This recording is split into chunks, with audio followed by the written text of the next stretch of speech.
It's all looking bleak. Luckily, we got a Prime Minister in complete control.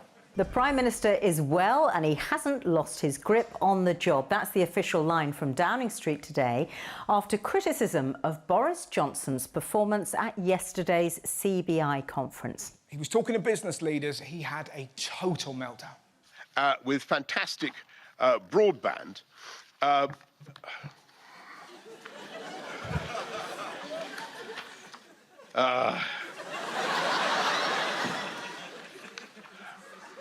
forgive me.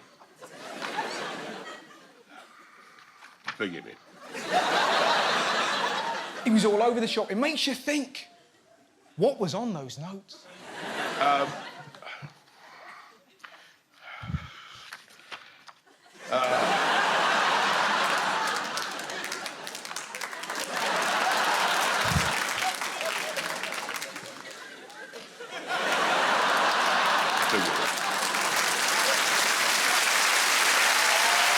And yet, in the middle of a business conference, he did just that. Yesterday I went, as we all must, to Peppa Pig World. Who's been to Peppa Pig World? Who's been to... Hands up anyone who's been to Peppa Pig World. What are you talking about?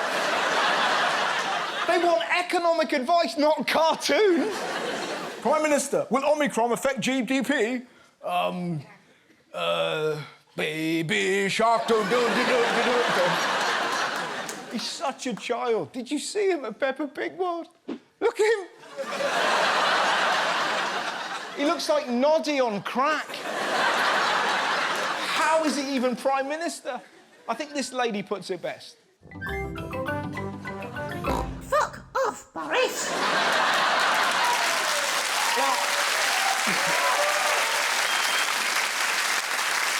Amazingly, his colleagues leapt to his defence. He's an incredibly smart guy. To talk about Peppa Pig to the CBI, I think that is a masterstroke. The greatest Prime Minister ever. Fair to say, not everyone agrees. What's your thoughts on him as a Prime Minister? Shit. All these cock-ups, it's no wonder some of his MPs are losing faith. Several Tory MPs have submitted letters of no confidence. What gets me? How have they only just lost confidence? He's lied about the NHS, he lied about Brexit, and crucially, he's fucking weird. Boris Johnson said he loved fox hunting in a semi-sexual way. Who finds fox hunting arousing? When they have sex, it sounds like someone stabbing a bagpipe.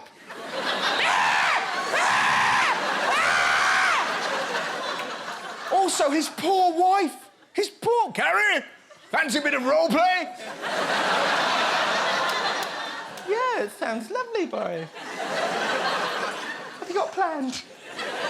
I've got 50 of my friends dressed as beagles. Oh!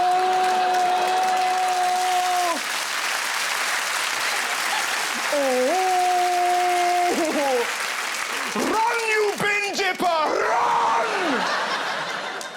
He's not just weird, he's utterly useless. He had to guess his son's birthday 3 times in an awkward chat with a voter. Is it today? Tomorrow? Different day? It's a different day. I knew it. I'll never forget Sammy. Johnny, Teddy, Wilfred's birthday. She's my favourite daughter. Son, sorry. Fucking baby shark. Taxes are going up. Boris Johnson raised taxes to their highest sustained level in peacetime today to help fund the NHS post-pandemic and overhaul England's social care. Millions of families will be worse off. So how did the Prime Minister announce this? By putting on a bin liner and painting a cup. There we go. How is he in charge? Look at him. What a fucking mug. Now, predictably, some Tories were vexed. The public don't like parties that raise taxes. Very concerned about it. It's just not right. The Conservative Party is finished. Mainly because 2 years ago he said this. Read my lips, we will not be raising taxes on income or VAT or national insurance. How are they surprised he lied? He's Boris Johnson. He's a black belt in bullshit. He lied about Brexit. We got an oven-ready deal. He lied about the NHS. We will recruit 50,000 more nurses. He even lies about his hair. I can tell you I do brush it. I have a brush in my office.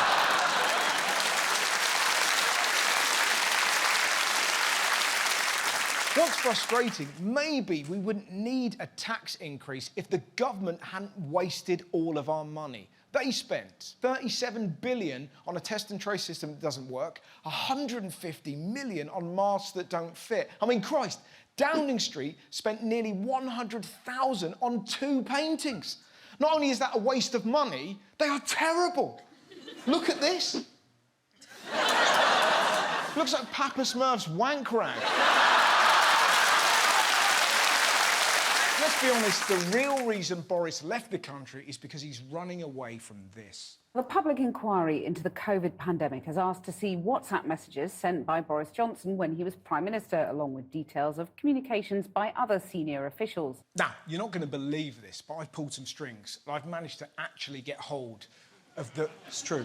Of the real WhatsApp messages Boris sent during COVID. Hey, Chris Whitty, old boy, please click on this link.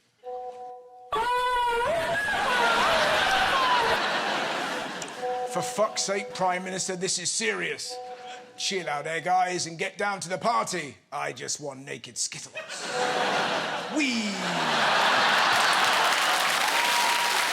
That was definitely real. Elsewhere this week, distressing news for the future of humanity. The COP27 climate summit has begun in Egypt with dire warnings about the state of the planet. According to the UN, we need to almost halve emissions by 2030. At the moment, they're still rising. We are on track for warming of almost 3 degrees centigrade, a catastrophe for humanity. Terrifying. So how long did Rishi Sunak stay at this 2-week conference to save the planet? The Prime Minister flew into Egypt for just 1 day. See ya! Apparently he had to get back to about 800 times for Hancock to eat wallaby scrotum. What blew my mind, what was this guy doing in Egypt?